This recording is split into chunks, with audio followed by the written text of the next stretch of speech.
감사합니다. 오늘 이 좋은 자리를 이렇게 마련해 주셔서 감사드리고요.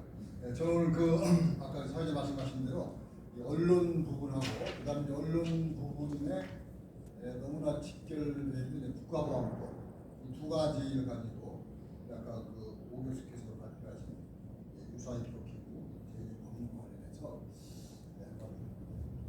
국내 현장으로부터 오늘날까지 모든 부분들이 유전이 되고 변형돼가지고 지금도 악폐를 끼치고 그런 말씀드렸습니다.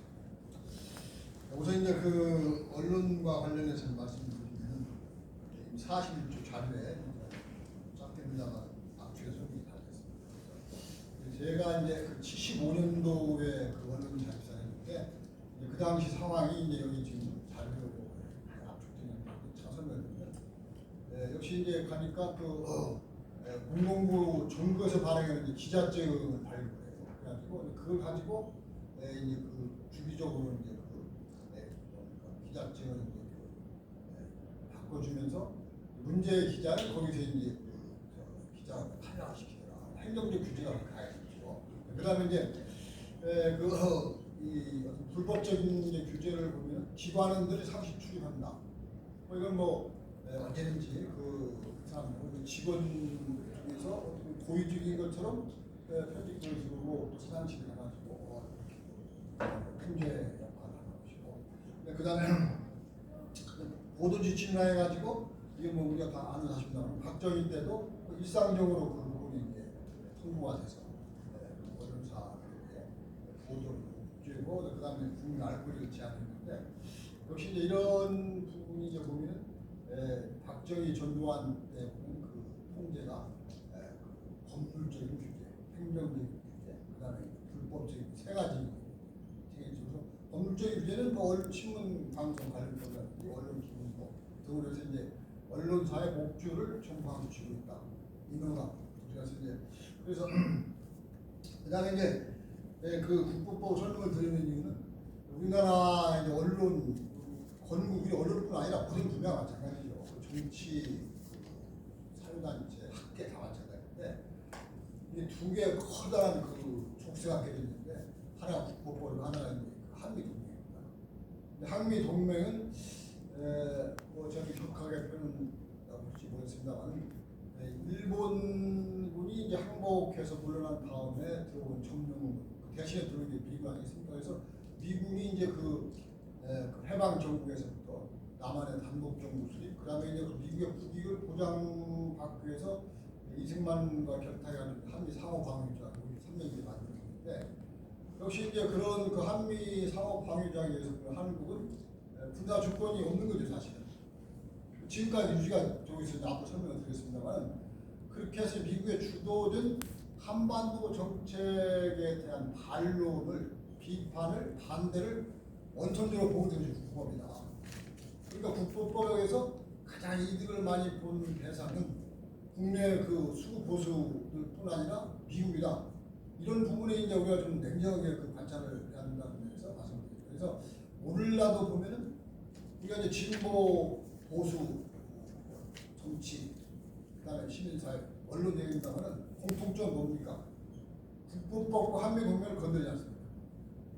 그리고 미국에 대해서 우리가 한국 근현대사를 쓸 때 보면은 내가 더 하지만 쭉 나오지 미국 정부의 정책으로서 나오는 것은 곧 소개가 되지 않고 그러니까 이게 이제 역사적 관점에서 기술하는 방식은 다 알겠습니다만은 제가 보기에는 미국이 대한반도 정책을 미국 정부 차원에서 세운 것이 역시 메가드 하지에서 집행됐기 때문에 그런 부분을 명쾌히 밝히지 않고는 우리가 어떻게 보면은 하지와 메가드가 신빙 찾기 비슷하게 이런 식으로 쓰고 또 하나는 미국이 오늘날까지 집요하게 지금 미국의 국익을 한반도에서 강요하고 오늘날도 마찬가지 아니겠습니까? 지금도 지금 일본 한미 동맹에 의해서 북한에 대해서 선제 타격을 하고 그다음에 대만 무사시에 주한미군이 가되는데 한국도 지원해야 될 거 아니냐? 이런 식으로 해가지고 지금 완전히 우리 한국이 미국의 품에 안겨 있다. 좋구나 그러죠. 좀 심각하게 얘기하면 우리가 계속 종속되어 있는 것인데 이런 부분에서 문제점이 없습니다. 북한은 지금 핵과 이제 미사일 개발에 있어서 많이 지금 그런 부분이 남한 쪽이 만드는 건 사실이죠. 그럼 어떻게 할 것이냐? 보면 말이죠. 지금 현재 동해사에서는 말이죠. 지금까지 무슨 한미연합 훈련에 한미를 또 해군으로 있었습니다. 한미를 지금 군사 복합체로 막 가고 있는데, 자 대북 핵 문제 해결 방안의 하나가 군사적인 측면이 있겠죠. 군사적인 측면은 어떤 게 있습니까? 만약에 군사적인 측면이 예를 들어서 실천된다면 한반도를 불바다가 되겠죠. 그러니까 그 수천만 명이 죽고 다친다라고 하는 것은 대충 나온 사실인데 아무도 거기에 대해서 감각이나 의식이 없습니다. 정치권도 지금 이번에 보면 어떻게 하지? 주한미군이 전술핵을 들어야 되는 거 아니냐? 9.19 군사합의를 깨버려? 그 이유는 뭐라는 거예요? 완전히 봉쇄되어 있는 거예요. 그 부분입니다. 국가보안법, 한미동맹의 어떤 폐해가 우리한테 고정관념화돼서 우리 사상의 사유의 상상력의 공간을 제한하고, 그런데 이런 부분에서 우리가 21세기 지금 경제력이 세계 신권 아닙니까? 군사력을 유기라고 요즘 보면은 각종 무기를 전략에 잘 만들어가지고 해로 판매하고 엄청난 수익을 올린다고 난리 나는데 좋습니다. 그럼 좋은데 그러면 우리가 한반도 편을 어떻게 달성할 수 있을 것이냐? 남북과 이렇게 지금 완전히 모두 얼어붙었는데 어떻게 할 것이냐? 그 미국은 무엇이냐?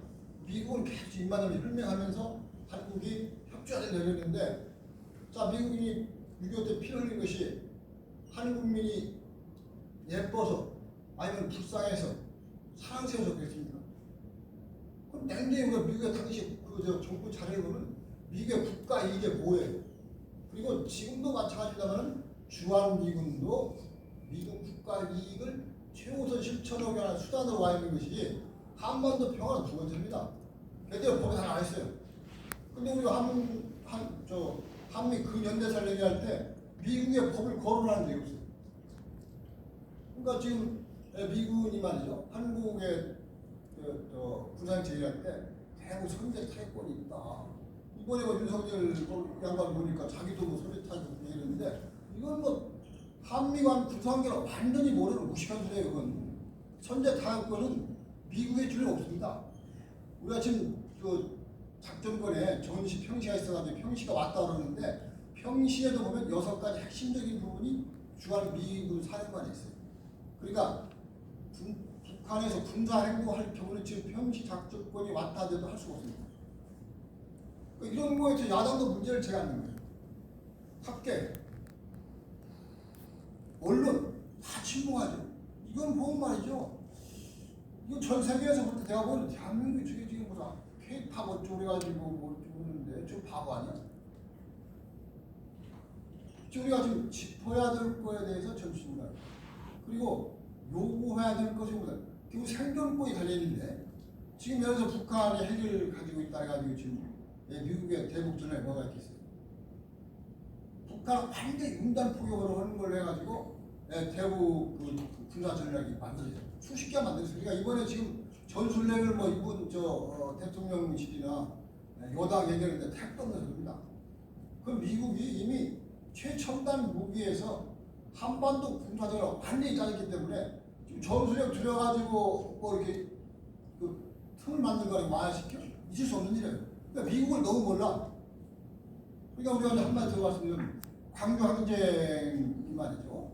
왜 벌어졌을까? 전두환 얘들이 우연히 전남대학교 와서 폭력 행사가지고 광주에 유발됐을까? 우리가 자료를 보면요 끔찍한 일이 있습니다. 80년 당시에 그 광주 미군 기지는 동남아의 미국의 최대 핵무기 조장 기지였어요. 미국 법에 보면 미국 대통령은 미국의 중요한 군사적 자산이 위협받을 경우에는 자위권을 발동한다. 그러니까 전두환 얘들이 정치군이라는 게 말이죠. 보통 그냥 생각하는 걸 만듭니다. 그 자들이 전국의 어느 지역에 가서 자기들이 이제 그 문제를 일으키고 그 이른바 폭력 행사하는 시민들이 이제 그거에 반발해서 걸렸을 때 군사적으로 이제 진압을 해야 되는데 우리 삼전인 미국에서 그냥 아무 말도 않고 오케이 할 수 있는 조건이 뭐지? 핵무기예요. 당시에 그 군산하고 저 오산, 뭐 광주 이렇게 핵무기가 제한돼 있었는데 광주가 제일 컸다는 거예요. 그러니까 카터가 이제 그 광주에서 막 소리가 났습니다. 보고를 받으니까 즉시 백악관에서 비상 대처를 해가지고 지하해라. 그래가지고 바로 이제 전두환이 그렇게 해가지고 미국에 가가지고 말이죠. 만세 부르고 카터로부터 인정받고 다 그런 거 아니겠습니까? 그렇기 때문에 이런저런 부분에 대해서 잘 우리가 유신의 연장선상에서 오늘날도 폐해가 자심한 아주 좀 강름 잘 말씀드렸는데 저는 시간을 지금 예. 아니요, 시간 다 지났습니다. 벌써? 예. 아 그러면 5분만 됐었다. 아 10분 안 한 것 같은데? 아니요, 시간 지났습니다. 아 그만해. 평소 하시던 말씀이 많으셔가지고 지금 시간 제약이 네, 있습니다. 그렇죠. 그래서 이제 언론 관련 말씀드리면 전두환과 그 박정희 언론 탄압은 아까 말씀대로 자신했잖아요. 법률, 행정, 불법죄 차원에서. 근데 이게 말이죠. 진화해요. 그러니까 이제 정치군이라는 게 얼마나 무섭냐면 머리를 굴린다는 거예요. 그래서 이제 전두환 깨지면서 87년대 언론 기부법이 없어지고 그다음에 신문 발행법이 등록법으로 노태우가 바뀝니다. 그때 어떻습니까? 한겨레 창간운동이 벌어져가지고 난리가 났었죠. 그래서 보니까 완전히 어떻게 보면 한겨레 창간이 예를 들어서 제대로 되고 당시 신문 시장에 바뀌지 않은 상태에서 유지가 됐다면 굉장히 셉니다. 근데 걔도 어떻게 뭘 그러느냐? 아 신문 시장 앞으로 등록제로에 20개, 30개 통치는 신문 시장을 이제 자본의 어떤 소나기에 터져 넣는 거예요. 그 자본은 어떻습니까? 완전히 정경 유착해가지고 군사 정권에 다 장악된 거 아니에요? 전두환이도 그 정치자금 막 수천억 받아가지고 나온 판인데. 그래서 일단은 신문 시장을 그렇게 완전히 포화 상태로, 그 다음에 생존 경쟁이 자신한 말이죠. 그런 상태로 악화시킴으로써 신문 시장을 완전히 어떻게 못하게 해버리는 것이 이제 노태우고, 그 다음에 이건 어떻게 했습니까? 방송 시장을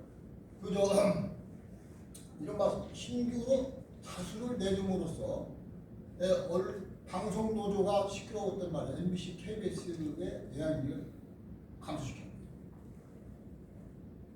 그래서 지금 완전히 방송 시장도 생존 경쟁을 완전히 지금 그렇게 해서 이제 언론 본연의 공공 고유성이 파괴되는 것이 부분에.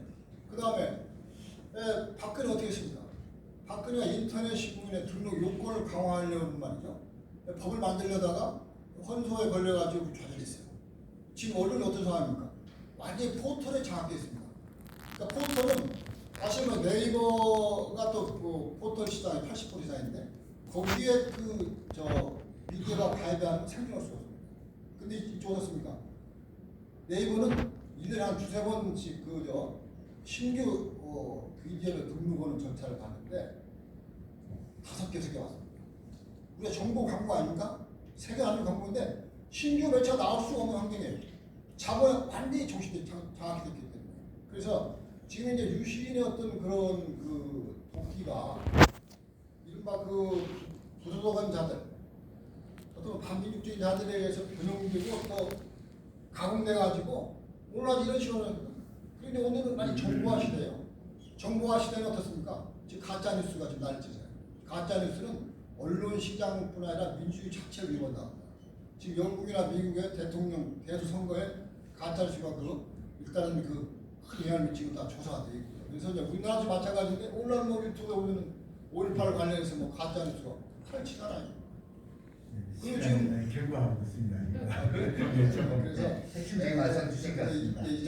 아까 국가보안법 부분은 정말 그 부분은 세계적으로 앞부분이 유명한데 그 부분은 아까 말씀드린 대로 진보와 보수 관련 없이 지배를 받고 있다는 면에서 이른바 그 진보의 영역이 너무 좋아져 있다. 근데 문제제기를 하지 않는다. 그 부분에. 그 다음에 이제 우리가 국가 미래학을 얘기할 때 열린 마음이야 되는데 국보법에서 북한은 반드시 괴멸돼야 될 반국가 단체예요. 그런데 미래학이 나올 수 없습니다. 한마디 미래학. 그래서 이제 시간이 많이 됐다니까 여기까지 말씀드리면 좋습니다. 예. 오늘 새로운 말씀을 좀 많이 주셨습니다. 그러니까 이 조약품은 또 그냥